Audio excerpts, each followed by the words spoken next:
Boa noite, pessoal. Como vão? Oi, pessoal.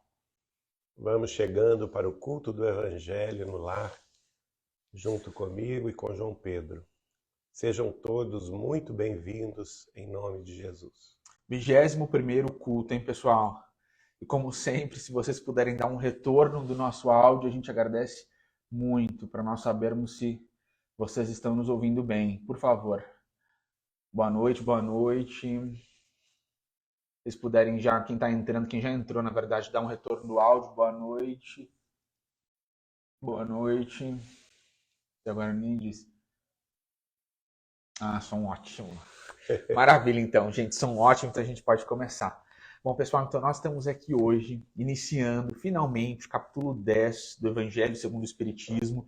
Nós passamos algumas semanas no capítulo 9, mas foi um estudo bem interessante, do qual nós gostamos muito, falamos muito sobre a cólera. E agora nós vamos entrar, para quem está acompanhando, literalmente no capítulo 10, início do capítulo 10 do Evangelho segundo o Espiritismo. E a partir de agora nós vamos falar sobre bem-aventurados os que são misericordiosos. Então, para quem está acompanhando aí conosco, nós estamos posicionados assim. Você vai querer dar o recado antes ou depois? Depois. Bom, pessoal, então a gente tem um recado especial para vocês hoje, mas antes, como sempre, a gente vai fazer aqui a prece. Vamos tentar todo mundo, pessoal, mentalizar a imagem de Jesus com muita fé. Se vocês tiverem outro espírito do qual vocês gostam muito, mentalizem. Vamos tentar agora todo mundo ter bastante foco para unir realmente os pensamentos aqui na nossa prece. Vamos lá. Nosso Deus, nosso Pai, de infinitos amor, misericórdia e justiça. Inteligência suprema, causa primária de todas as coisas. Jesus, nosso divino amigo, nosso Senhor e Salvador, Príncipe da paz, Cordeiro Santo, Cordeiro de Deus, amado das nossas almas. Maria, nossa Mãe Santíssima, em cujos braços nós temos encontrado muito carinho, amor, abnegação, para nós seguirmos em frente nos nossos dias mais difíceis. E toda espiritualidade amiga que nesta oportunidade nós muito humildemente cumprimentamos no nome do nosso amado e eminente professor Allan Kardec. Hoje nós todos nos reunimos aqui em nome de Jesus, mentalizando a imagem excelsa do nosso Cristo amado, abrindo os nossos corações, prostrando-nos nos nossos joelhos, nós todos dizemos: Deus seja louvado. Nós temos a plena consciência hoje, graças ao Espiritismo, de que nós não entendemos ainda o que é Deus, mas nós sabemos, Jesus, que por teu intermédio nós estamos no caminho para entender o nosso Pai Criador. Nós confiamos em tudo aquilo que o Senhor nos disse e nós estamos aqui reunidos em teu nome, com os nossos corações confiantes de que o Senhor é o caminho, a verdade e a vida. Todos os nossos esforços, Jesus, todos eles, são para que nós sejamos capazes de percorrer esse caminho e aproximar o nosso coração do teu coração para um abraço. E esse abraço, nós cremos, Mestre, vai valer a pena de percorrer o caminho estreito, entrar pela porta estreita, quando nós estivermos, Jesus, frente a frente do teu esplendor, da tua magnanimidade, do teu amor, nós saberemos com certeza que tudo valeu a pena. Tudo é por ti, Mestre. Nós rogamos a tua presença aqui nesta noite. Pedimos, Jesus, para que o Senhor esteja conosco e entre nos nossos corações, mudando todas as coisas de acordo com a tua santa vontade.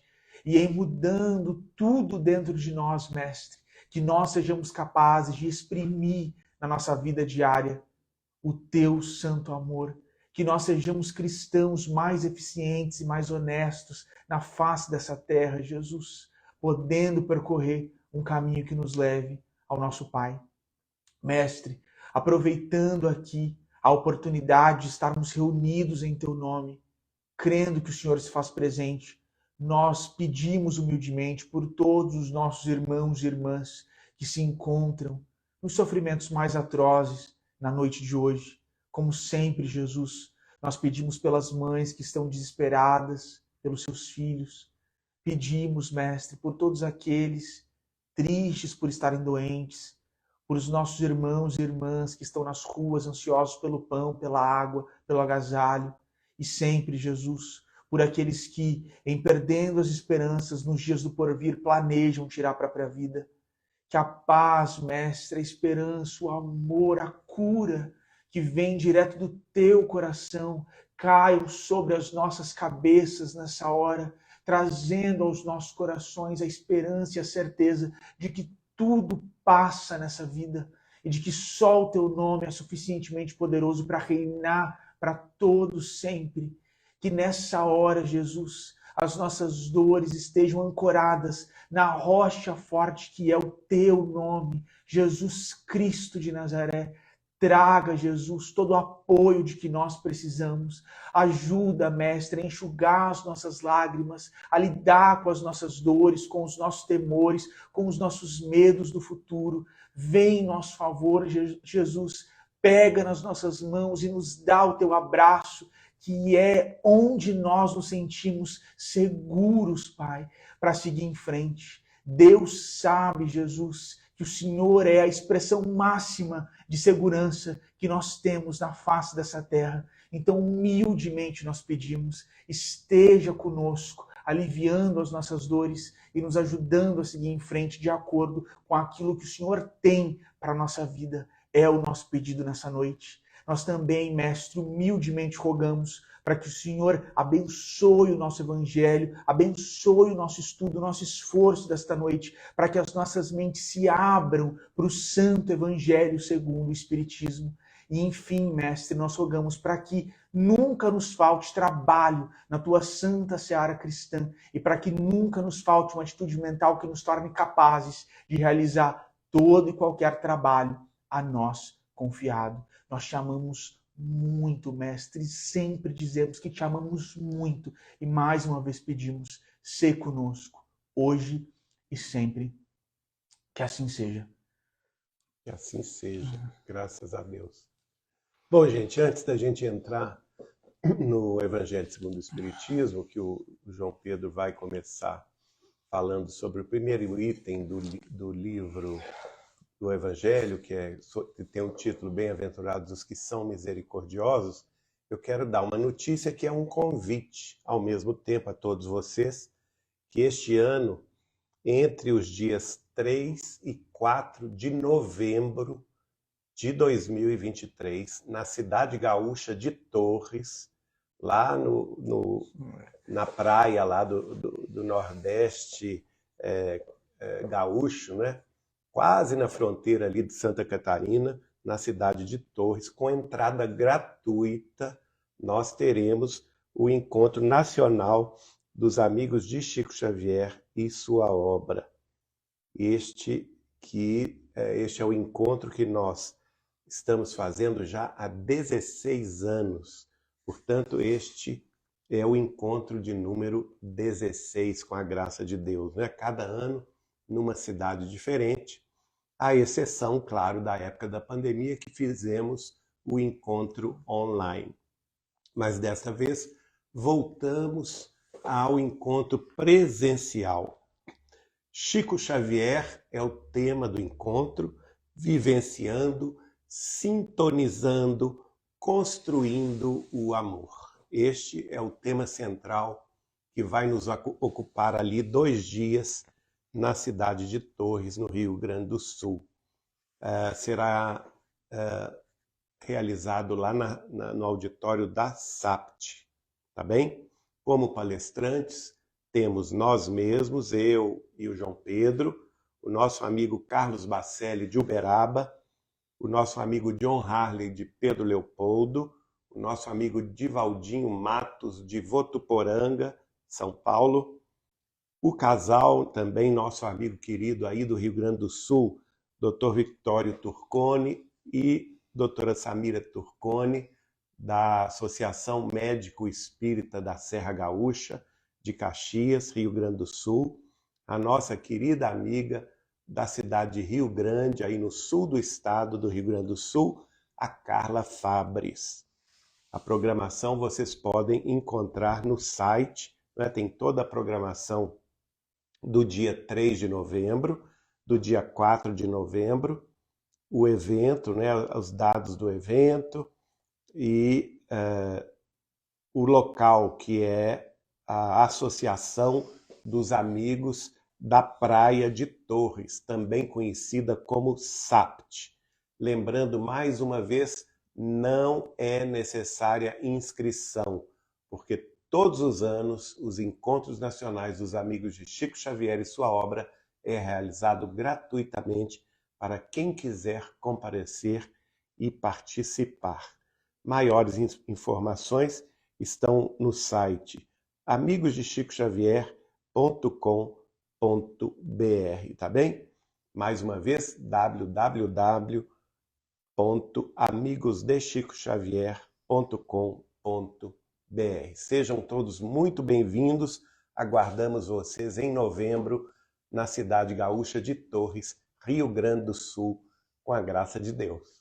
Olha aí, pessoal, que convite especial, né? Então tá todo mundo convidado, ressaltando aí que é tudo grátis. Então todo mundo que chegar pode entrar, tudo grátis, aproveitar as palestras.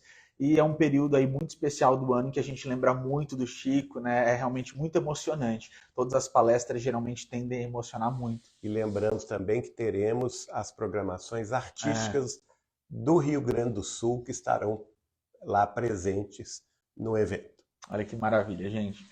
Então vamos finalmente entrar no capítulo 10 do Evangelho segundo o Espiritismo. Bem-aventurados os que são misericordiosos. Nós temos muitos itens nesse capítulo, inclusive nós temos aqui, né, muitos itens antes das instruções dos Espíritos, e aí nós temos várias instruções também. Hoje, pessoal, nós estaremos aqui nos 3 primeiros itens. Perdoai para que Deus os perdoe, reconciliação com os adversários, é um item pelo qual nós passaremos com mais rapidez, e para não ficar tão repetitivo, e aí a gente finaliza com o sacrifício mais agradável a Deus. Então vamos lá, gente. Então, como sempre, a gente já explicou isso aqui muitas vezes, Kardec sempre inicia, né, os capítulos do Evangelho segundo o Espiritismo trazendo trechos direto da Bíblia. Aqui ele começa com o livro de Mateus, todos os itens aqui são de Mateus. Então ele começa com Mateus no capítulo 5, versículo 7. Bem-aventurados os que são misericordiosos, porque alcançarão misericórdia. Lembrando, gente, que a gente já entrou agora no item perdoai para que Deus os perdoe.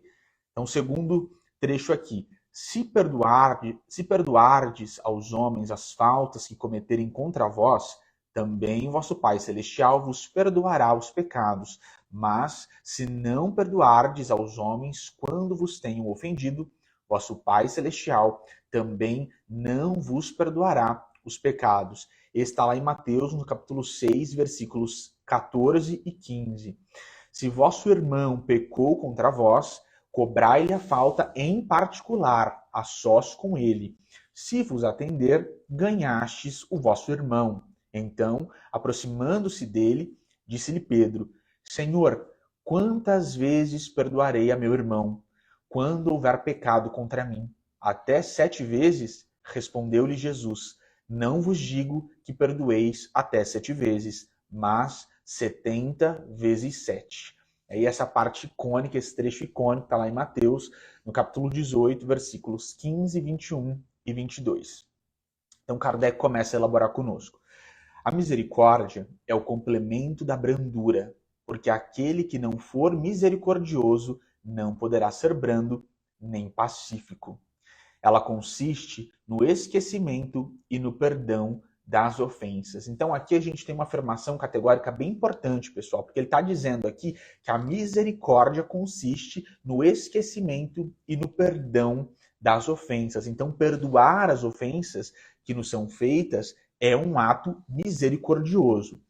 O ódio e o rancor denotam almas sem elevação e sem grandeza. O esquecimento das ofensas é próprio da alma elevada, que paira acima dos golpes que lhe possam desferir. Uma é sempre ansiosa, de sombria suscetibilidade e cheia de fel.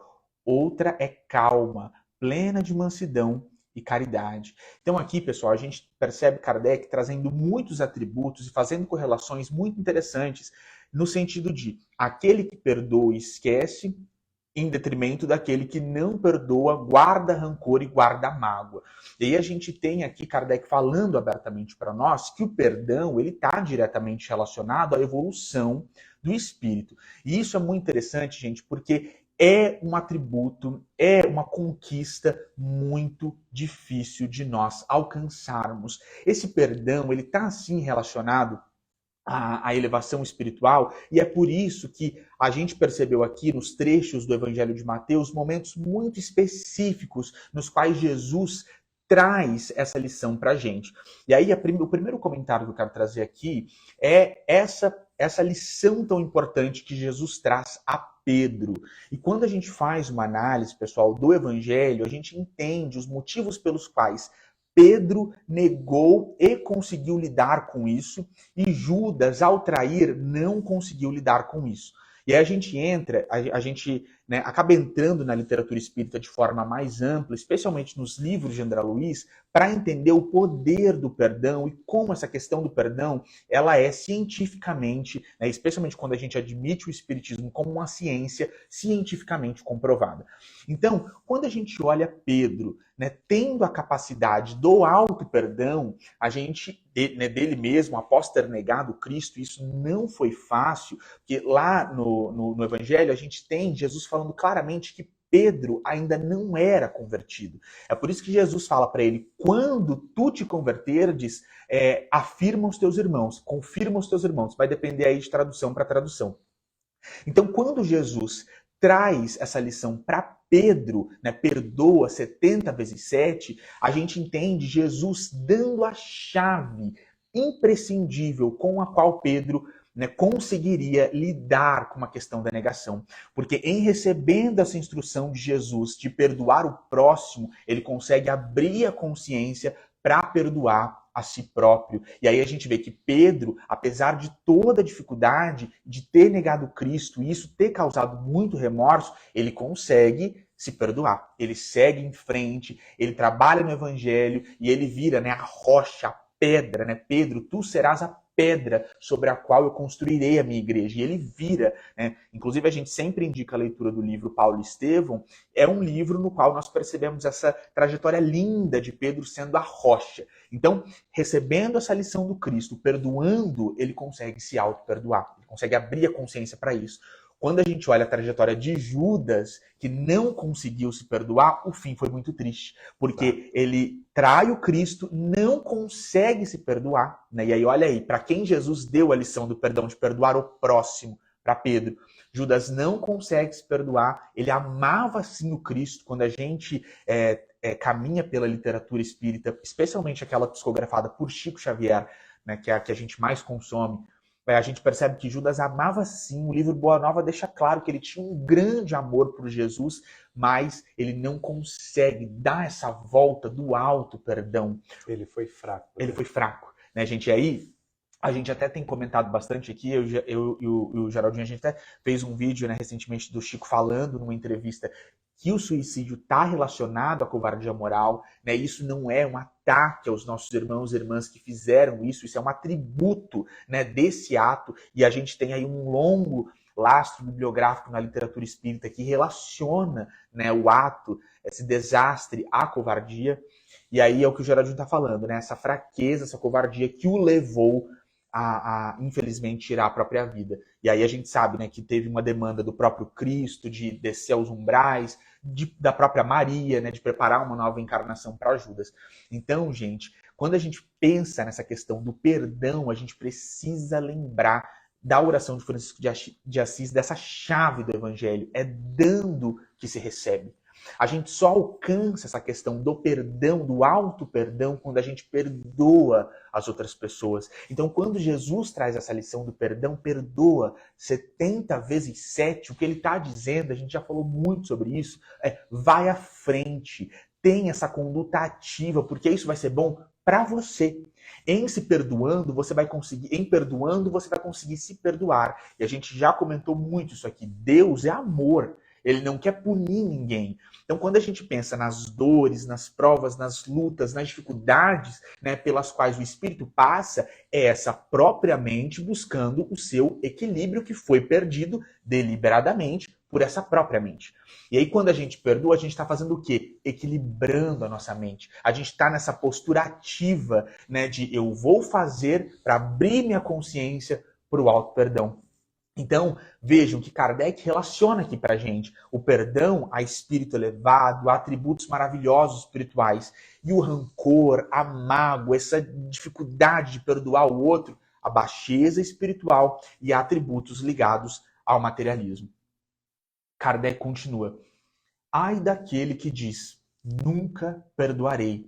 Esse, se não for condenado pelos homens, certamente o será por Deus. Com que direito reclamaria o perdão de suas próprias faltas se ele mesmo não perdoa as dos outros? Jesus nos ensina que a misericórdia não deve ter limites quando diz que cada um perdoe ao seu irmão, não 7 vezes, mas 70 vezes 7 vezes. Então é essa misericórdia, né, sem limites. E aí quando Jesus traz para a gente a própria oração, né, do Pai Nosso, né, quando a gente tem Pai Nosso que estás no céu, santificado seja o vosso nome, venha a nós o vosso reino, seja feita a vossa vontade, assim na terra como no céu. Pão nosso de cada dia nos dai hoje, perdoai as nossas ofensas ou as nossas dívidas, assim como nós perdoamos aqueles que nos tenham ofendido. Ou seja, na proporção, na própria oração do Pai Nosso, pessoal, nós estamos dizendo isso para Deus.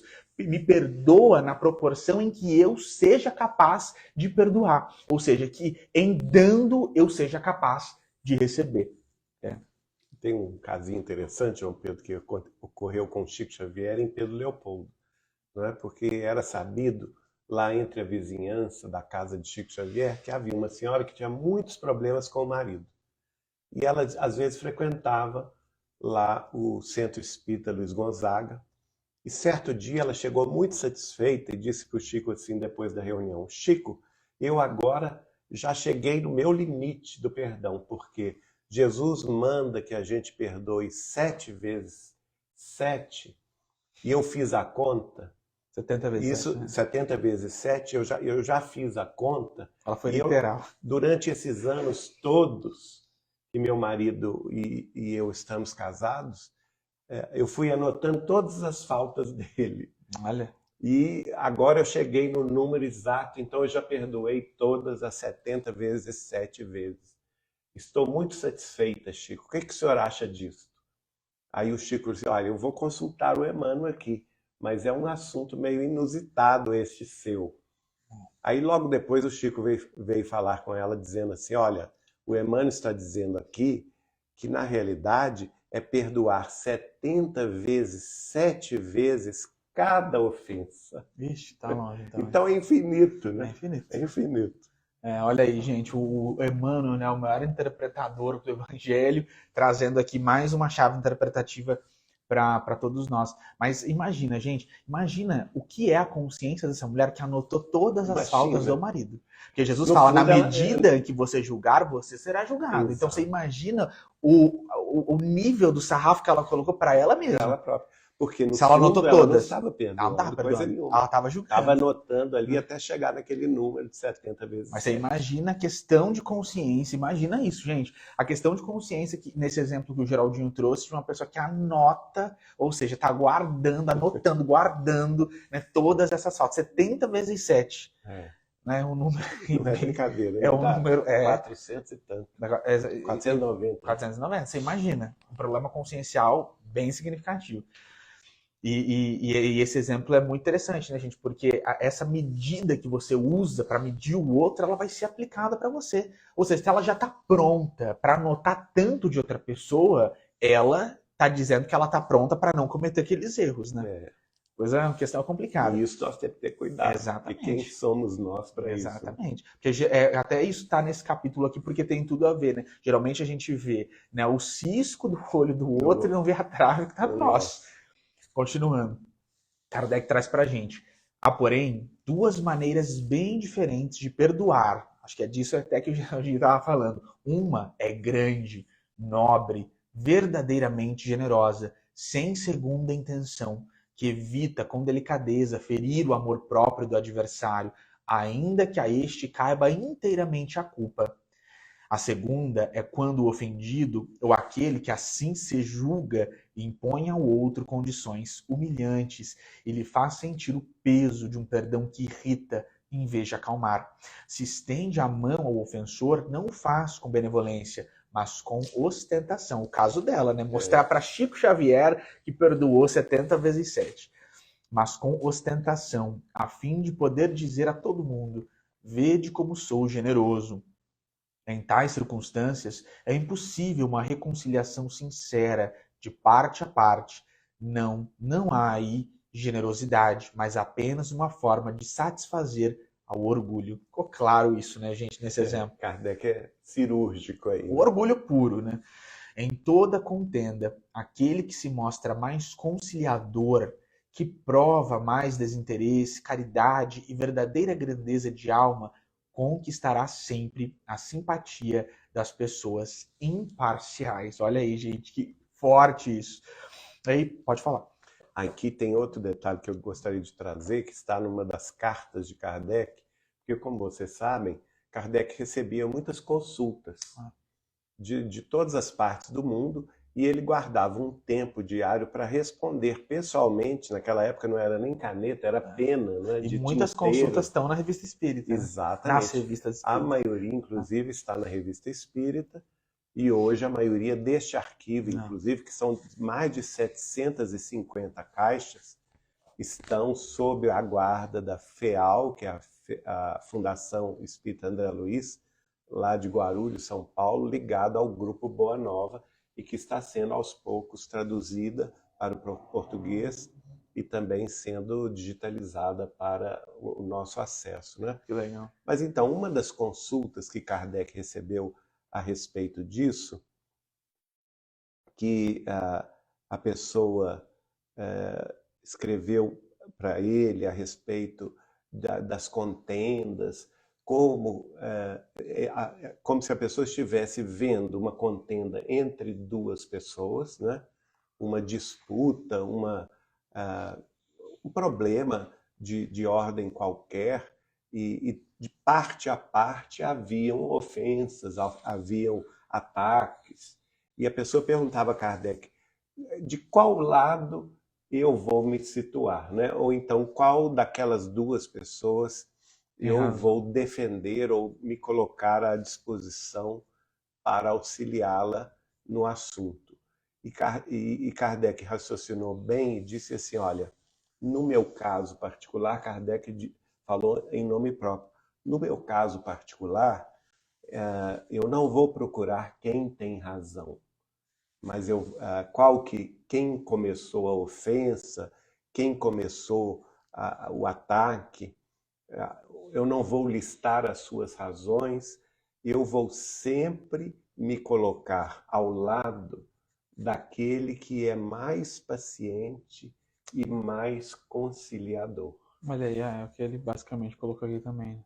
Olha aí, gente, uma boa dica prática, né, para nós tentarmos escolher aquele que uma posição. Ele ainda aduz, aquele que agir com mais caridade, mesmo que ele não tenha razão, eu vou ficar do lado dele.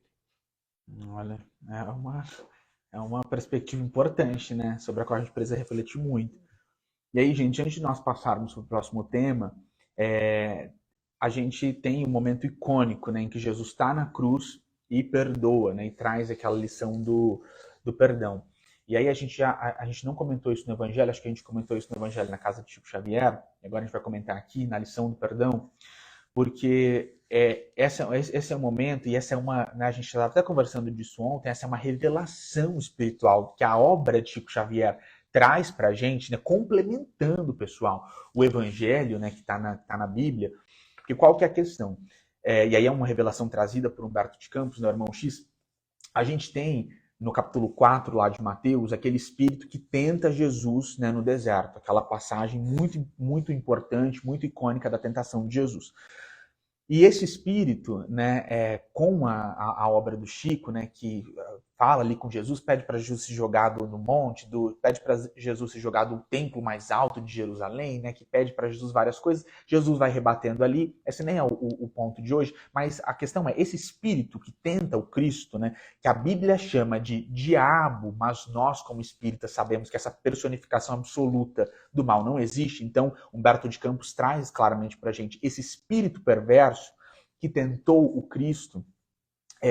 Ele aparece para Jesus num outro contexto. Então, Humberto de Campos conta para a gente que no momento da crucificação, Jesus queria muito algum consolo, que Jesus olhava para aquela multidão que estava ali à frente dele, procurando alguém em quem ele pudesse, né, ter um ombro amigo, em quem ele pudesse encontrar alguma ajuda. João Evangelista, Humberto de Campos fala, estava ali aos pés da cruz. Só que João Evangelista, quando Jesus olha para ele, ele percebe que João já estava muito ocupado consolando Maria. Ele não podia exigir mais de João, porque João já estava dando o máximo para consolar a mãe do Cristo.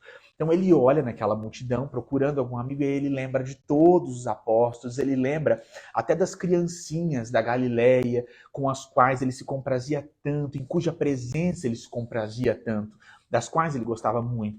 Ele lembra de Mateus, como seria bom uma conversa com Mateus naquele momento. Humberto de Campos até diz que ele sentiu saudade do raciocínio lúcido de Mateus, como seria bom a conversa naquela hora. Ele sente saudade da simplicidade da casa de Zebedeu, como seria bom estar ali na casa de Zebedeu naquela hora. Mas ele olha e não encontra ninguém que pudesse auxiliá-lo. E procurando ali na multidão, ele enxerga dois olhos que ele conhecia bem. Então, procurando ali, de repente, ele para e eram os olhos desse espírito perverso mesmo, lá de Mateus capítulo 4, que tentou Jesus. E aí, Humberto de Campos chama isso de a última tentação. E é muito bonito porque o Humberto de Campos conta pra gente que ele começou a ter um diálogo com esse espírito e esse espírito falou para ele, esses seus amigos são desertores. Um bando de desertor. Aos olhos do mundo, eles não valem nada. Por que então você não julga eles, não vai contra eles, né? Não abjura esses seus amigos? E se você fizer isso, você vai descer da cruz como um grande vencedor. Então ele fala isso para Jesus, né? Para Jesus e contra aqueles amigos que tinham deixado ele sozinho ali, pergunta, cadê? Não tem ninguém aí com você agora. E nesse momento, Jesus começa a pensar, né? Poxa, Pedro tinha se negado, mas não por maldade, por fragilidade. Isso até também é desenvolvido no Boa Nova. Judas tinha traído, mas não, traído, mas não por má fé. Né? Judas amava. Então Jesus começa a pensar em um por um. E pensa, sim, eles tinham desertado, mas Jesus acha uma justificativa para cada um deles. E aí, quando Jesus olha para aquele espírito, né, já tendo claramente em consciência que ele ia perdoar, ele olha para o céu e diz aquela famigerada frase, Pai, perdoa-lhes, porque eles não sabem o que fazem. E aí Humberto de Campos conta pra gente que nessa hora o espírito sai em retirada, sai super apressado, esse é o poder do perdão. O céu se rasga, o céu se abre e Jesus vê os anjos costurando o caminho pelo qual ele iria até os céus com flores e estrelas. O caminho que Jesus subiria é costurado de flores e estrelas. E aí esse é o exemplo supremo do perdão na hora da cruz e para nós entendermos o poder do perdão. Como quando a gente perdoa, o céu se abre, o obsessor que está ali tentando, ele bate em retirada. O perdão, gente. Kardec traz aqui essa questão, né, dos espíritos superiores terem essa capacidade. O perdão é algo muito poderoso. E aí quando a gente entra na obra de André Luiz, a gente percebe a relação do perdão com a cura do perispírito, com a cura física. A gente ouviu um testemunho muito recente de uma amiga nossa que no processo de cura teve ali o médico falando para ela, no processo aí, na sua caminhada, na luta contra o câncer, perdoe. Se você não perdoar, você não vai ter a cura dessa doença. Então é um presente que Jesus dá pra gente esse ensinamento do perdão, o perdão ativo. Claro que não é fácil, pessoal, não é, né, ninguém está falando aqui que é fácil perdoar, alguém te dá um tapa na cara, te faz uma traição, óbvio que não é fácil, mas se nós entendermos que o primeiro beneficiado do perdão é aquele que perdoa, esse caminho já fica um pouco mais fácil. Então, eu até fiquei muito emocionado com essa descrição aí de Humberto de Campos, né, que é lindíssimo. Eu acho que é no Contos e Apólogos, não é no Boa Nova, não, esse. Eu acho que é Contos e Acho que é o Contos e Apólogos. E é realmente o perdão supremo, né? E eu me lembrei das conversas lá com Chico na madrugada de Uberaba, quando ele nos contava o seguinte. Conversando com ele, eu perguntei quais eram, Chico Xavier, as conquistas humanas mais importantes, consideradas sob o ponto de vista da vida maior para aqueles que estão partindo da Terra, né? Para aqueles que estão desencarnando.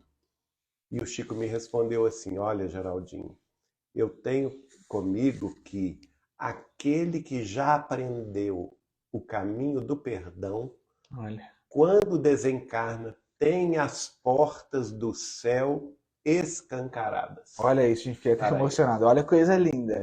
Olha que coisa linda. Gente, Chico falando do poder do perdão. As portas do céu escancaradas, que foi o que aconteceu com o próprio Cristo. Agora, olha aí corroborando. Exatamente, por isso que eu fiquei muito emocionado. Olha aí. Eu ouvi isso do próprio Chico, eu não estava me lembrando dessa passagem de Humberto de Campos, que é realmente maravilhosa. E isso está feito a todos nós. Se a gente conseguir, naturalmente, atingir esse caminho do perdão. Exatamente. Nossa, que coisa, e no final das contas, o perdão é a misericórdia. É a misericórdia. Bem-aventurados os misericordiosos. Exatamente. Porque obterão misericórdia. Exatamente. Olha que coisa linda, né, gente? Escancaradas as portas do céu para quem perdoa. Acho que, além disso, não tem nada que a gente possa dizer a mais. Então a gente passa, pessoal, para o segundo item aqui do capítulo 10, que é reconciliação com os adversários. E aí, Kardec abre esse item mais uma vez com um trecho evangélico, está lá em Mateus, no capítulo 5, versículos 25 e 26. Aí aquela passagem também muito famosa. Reconciliai-vos o mais depressa possível com o vosso adversário, enquanto estáis a caminho com ele, a fim de que ele não vos entregue ao juiz, o juiz não vos entregue ao ministro da justiça, e não sejais mandado para a prisão. Digo-vos em verdade, que daí não saireis enquanto não houverdes pago o último centavo. A gente lembra imediatamente de reencarnação quando a gente lê isso aqui, né? Então Kardec começa a elaborar conosco. Está em Mateus 5, 25 e 26. Na prática aí é Kardec, pessoal. Na prática do perdão, assim como na do bem em geral, há mais do que um efeito moral, há também um efeito material.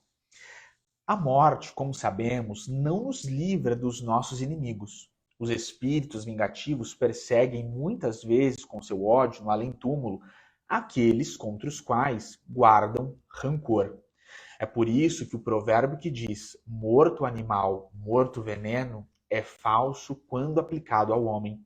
O espírito mau espera que o outro, a quem ele quer mal, esteja preso ao seu corpo e assim menos livre para mais facilmente o atormentar, ferir nos seus interesses ou nas suas mais caras afeições. Devemos ver nesse fato a causa da maioria dos casos de obsessão, sobretudo dos que apresentam certa gravidade, como a subjugação e a possessão. O obsidiado e o possesso são, pois, quase sempre vítimas de uma vingança anterior, a qual provavelmente deram motivo pelo seu proceder. Deus o permite para os punir do mal que eles mesmos fizeram, ou, se tal não ocorreu, por terem faltado com a indulgência e a caridade, não perdoando. Então, gente, aqui, fazendo um primeiro comentário sobre isso, acho que o principal norte bibliográfico que nós temos para entender essa passagem evangélica é a obra de André Luiz.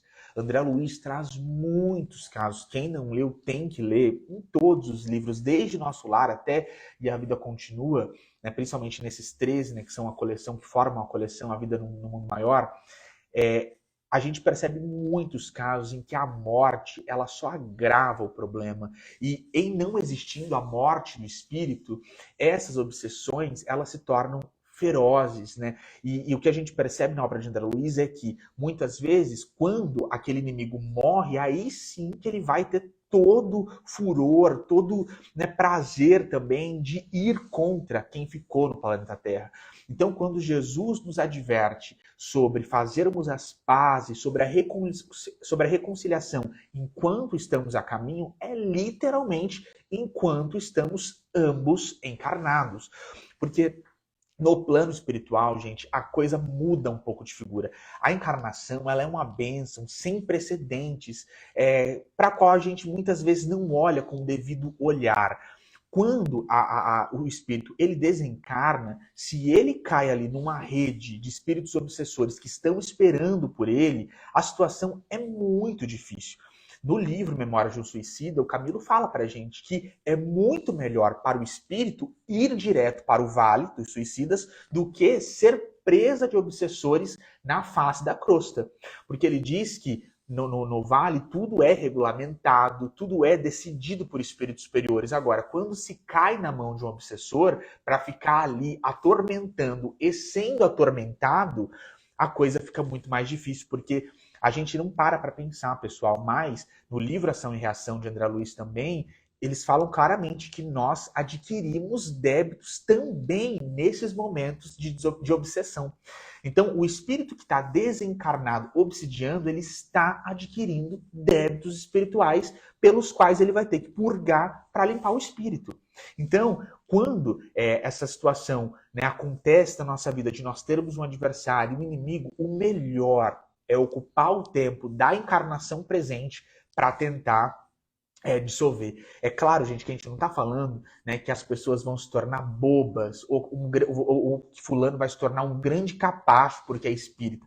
Claro, gente, que tudo tem limite, né? Você vai tentar essa reconciliação na medida do possível e você vai fazer tudo que está dentro das suas possibilidades. Você, se o outro ele está fechado para essa reconciliação, não tem nada que a gente possa fazer além de ir para a oração, ir para o joelho, orar por essas pessoas, porque muitas vezes Kardec fala muito isso quando a gente tenta convencer o outro naquele livreto O que é o Espiritismo.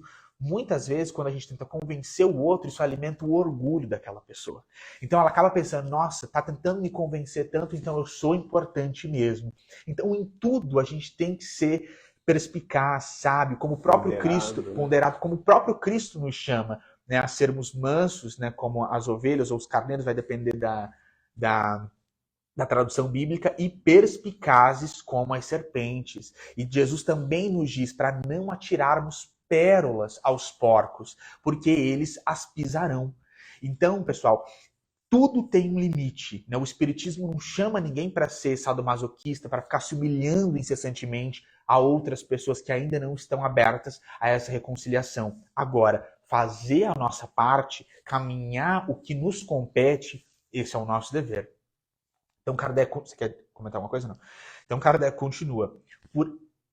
Importa, pois, do ponto de vista da tranquilidade futura, que cada um repare, quanto antes, os males que haja causado ao seu próximo, que perdoe aos seus inimigos, a fim de que se apague, antes que a morte lhe chegue, toda a causa fundada de animosidade posterior.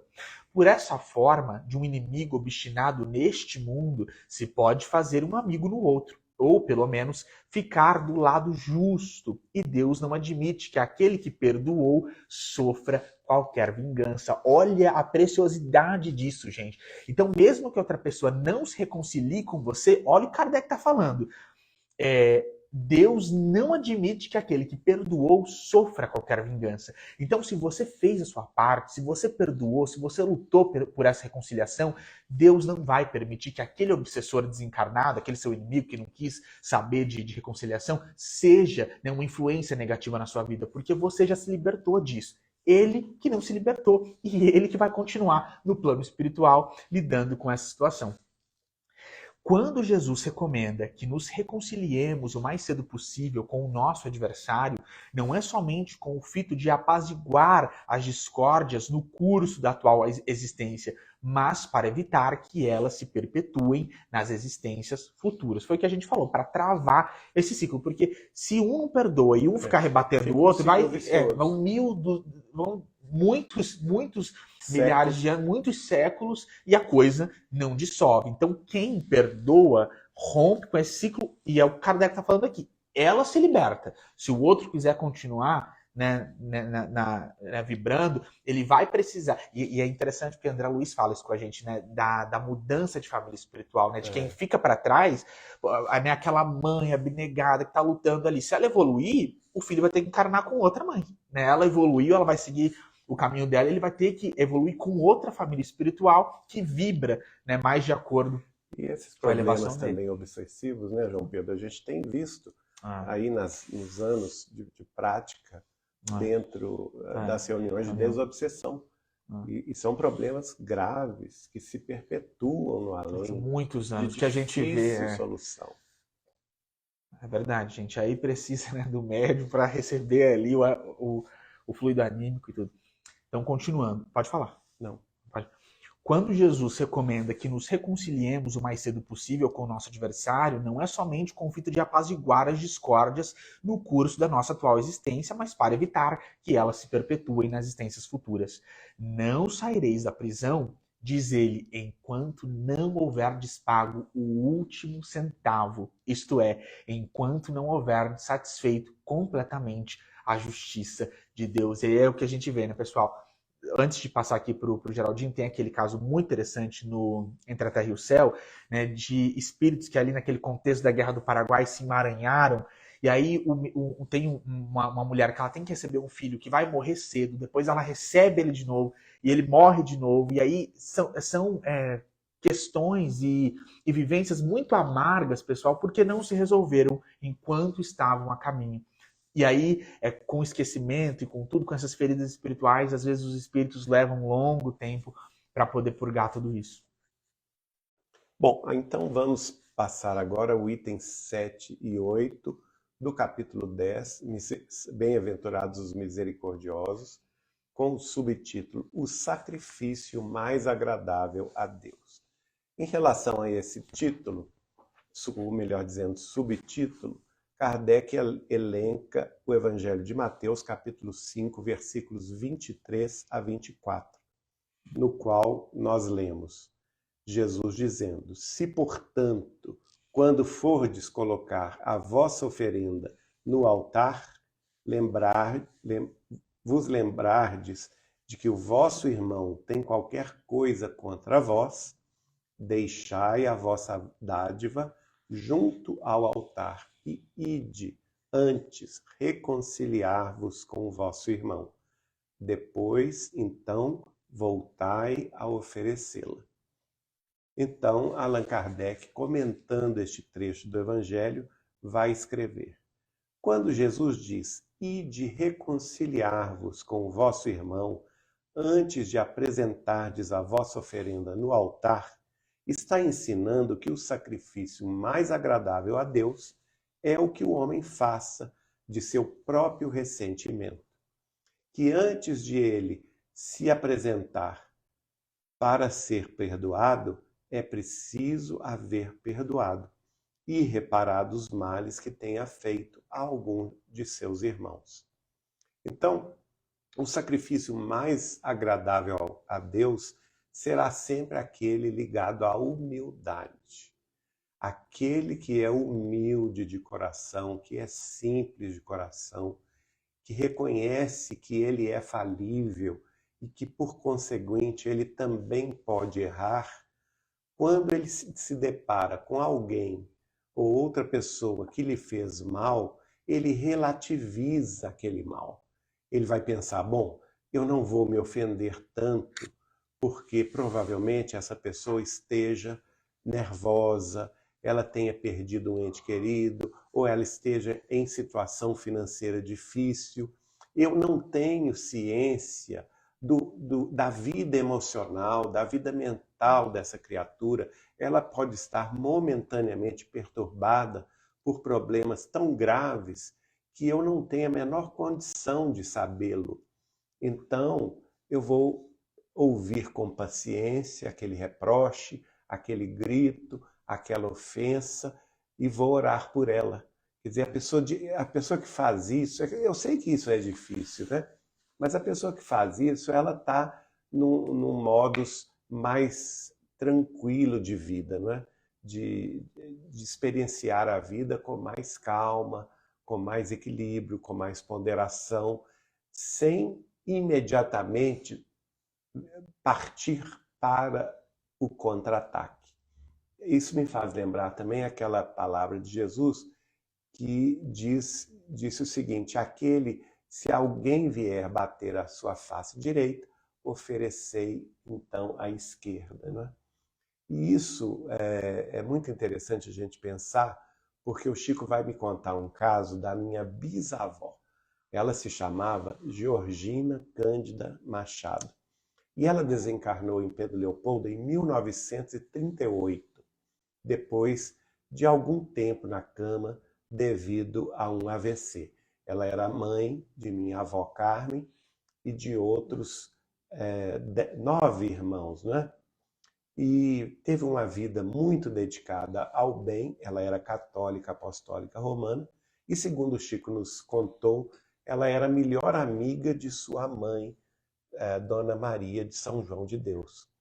E ele me contou que quando ela chegou no mundo espiritual, e ela foi muito bem recebida numa colônia espiritual e passou a frequentar as aulas de evangelho, quando chegou nessa parte, né, que Jesus fala, se alguém te bater na face direita, oferecer a ele também a esquerda, ela levantou a mão e para o instrutor, que era o Monsenhor José Silvério Horta, que estava lá fazendo essa explanação, ela levantou a mão e falou assim: o senhor vai me perdoar, Monsenhor Horta, mas esse trecho do Evangelho eu não aceito.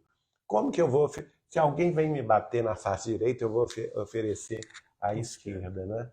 Então o Chico me contou que o José Silvério Horta falou com ela assim: não, dona Georgina, acontece o seguinte, nós não podemos ser tão literais. Quando Jesus fala isto, ele quer dizer que nós não devemos retribuir a ofensa no mesmo diapasão da vibração do ofensor. Quando o ofensor nos endereça um dardo psíquico de maldade, de reproche, de qualquer repreensão menos digna, não é? Ele está numa vibração muito baixa, muito terrível. E se nós formos dar a ele a mesma face desta vibração, ou seja, a mesma frequência deste raio pensamental, não é? Nós sabemos que o pensamento é uma força-mento eletromagnética, nós só vamos reforçar as cadeias do mal. Então, quando Jesus fala, oferecei a outra face, qual que é a outra face em termos vibracionais? É a face do perdão, é a face mais elevada da compreensão, da calma, do silêncio, da tolerância, porque certamente esta outra face tem uma vibração mais elevada. E essa vibração mais elevada é capaz de anular o mal feito. Então eu me lembrei disso aqui, quando o Kardec fala, para ser o sacrifício mais agradável a Deus é a gente dar essa outra face, né? Que é o quê? Antes de se apresentar a Deus para ser perdoado, é preciso que nós tenhamos perdoado e reparado os males que tenhamos feito a algum de nossos irmãos. Prossegue Allan Kardec dizendo: só então a oferenda será aceita, porque virá de um coração puro, isento de todo e qualquer pensamento mau. Ele materializou aqui o preceito, porque os judeus ofereciam sacrifícios materiais e era necessário conformar as suas palavras aos costumes do povo.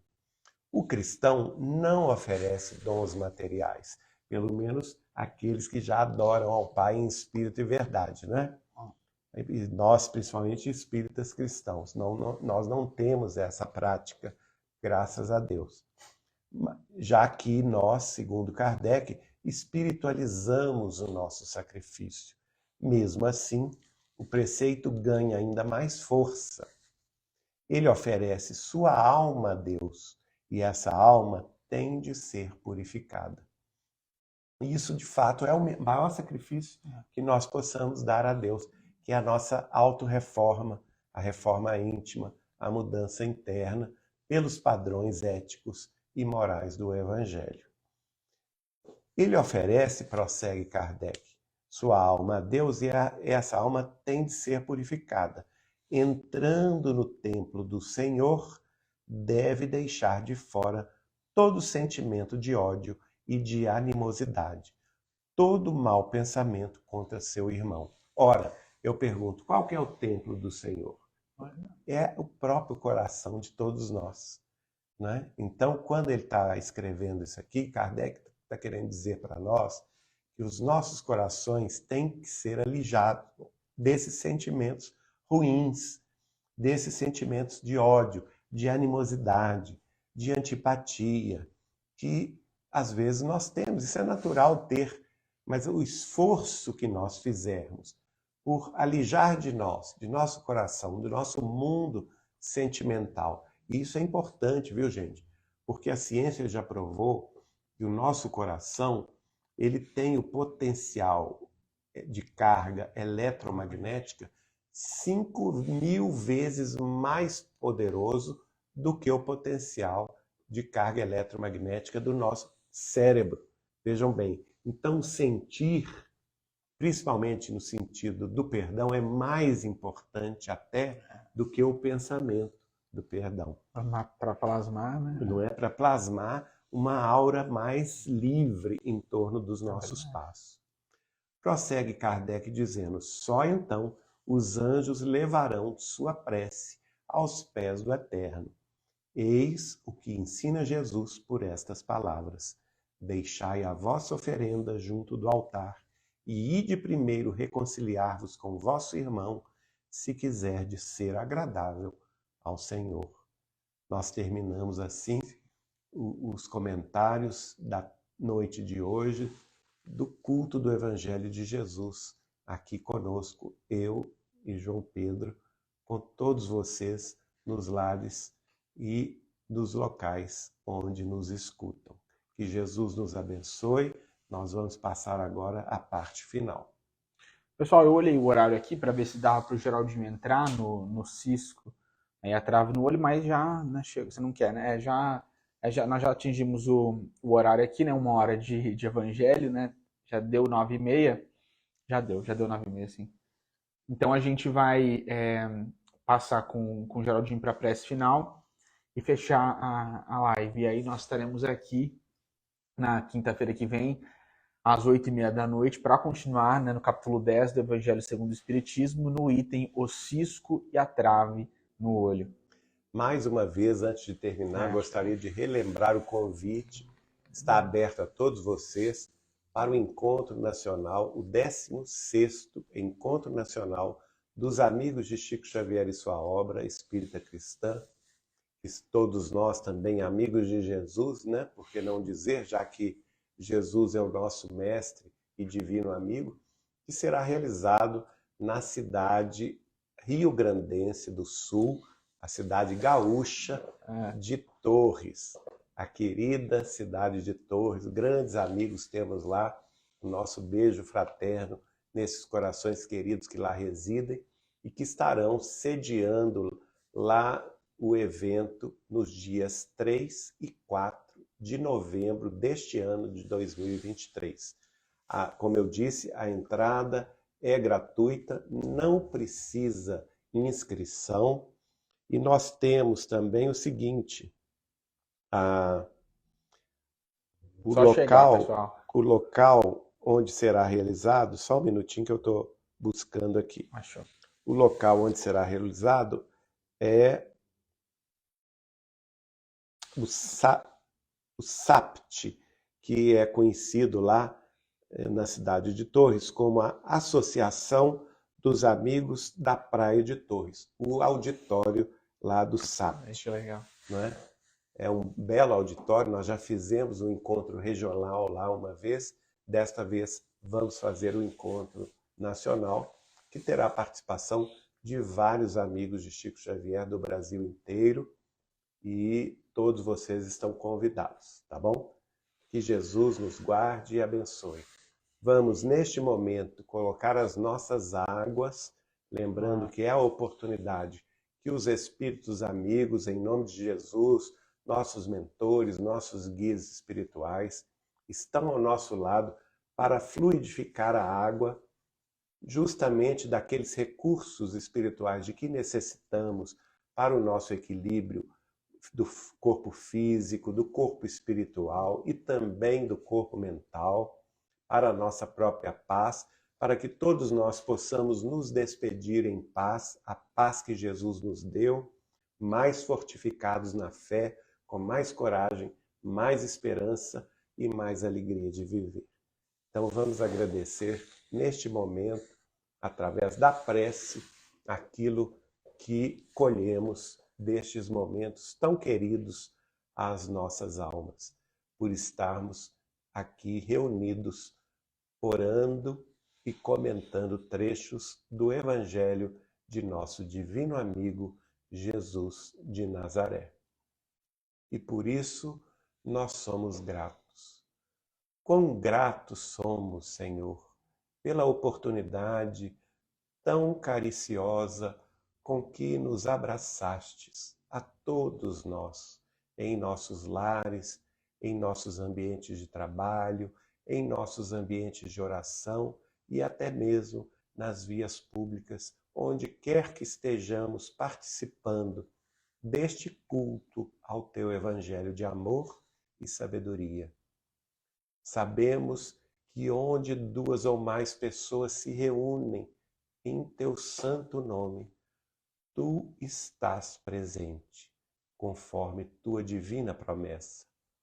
Então, não temos palavras para agradecer-te, Senhor, tamanha magnanimidade, sentindo a tua presença carinhosa, através de teus mensageiros, nossos benfeitores de mais acima. Esses que são os teus reais servidores, que se sacrificam por nós, ainda que nós não os conheçamos ou ainda que nós não nos lembremos de seus nomes e de sua influência benéfica em nossa vida terrestre, porque aprouve ao Senhor fazer-nos esquecer das vidas passadas, fazer-nos esquecer das experiências que tivemos pregressas a esta existência na vida espiritual. Então, provisoriamente, essas lembranças foram apagadas. Essas lembranças das presenças queridas de nossos benfeitores e guias, mentores e benfeitores da vida maior. Esses que avalizaram a nossa encarnação, que pediram por nós, que suplicaram ao plano mais alto para que pudéssemos ter a chance de viver na Terra. Estão ainda se sacrificando no dia e na noite de hoje em favor de nós próprios. A eles a nossa eterna gratidão. Que eles recebam as flores do nosso mais profundo reconhecimento, onde quer que estejam ao nosso lado neste momento, abençoando-nos com o passe espiritual ou com a água fluidificada, mas sobretudo nos planos mais altos da vida, onde certamente residem. Os laços de amor que nos unem são perenes, quiçá se perdem na poeira dos séculos sem fim, que já se esgotaram em outros mundos, em outras vidas, em planetas de outras galáxias, de outros sistemas estelares. Mas temos uma certeza, Senhor, que refletindo o amor de Deus por tuas palavras, refletindo o amor soberano de nosso Pai Celestial, por tua presença conosco, esses teus reais servidores estão conosco, testemunhando de teu amor, em nome de Deus.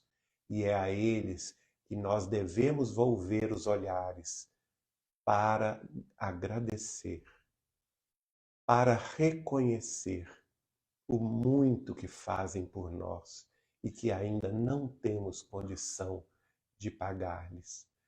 Mas, com toda a humildade, com todo carinho, nós podemos dizer a eles: Deus lhes pague, queridos amigos da vida maior. Deus lhes recompense a bondade e a ternura com que aquecem nossos corações.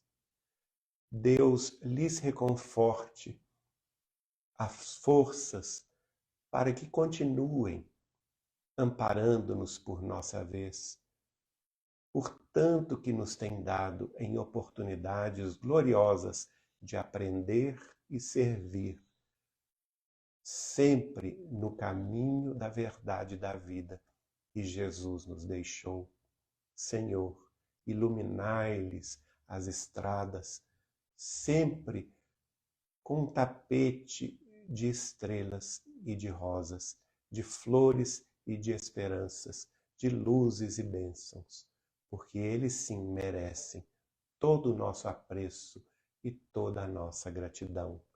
E em nome de Deus, nosso Pai, em teu nome, nosso Mestre Senhor Jesus, nesta prece de gratidão, nós dizemos do fundo de nosso coração, também de alma para alma, a esses entes queridos do mais além.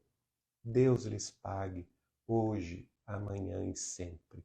Que assim seja.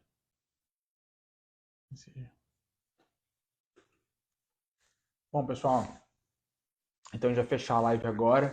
E na semana que vem a gente se encontra aqui novamente, na quinta, né, às 8h30 da noite. Abração. Beijo, pessoal. Até a próxima.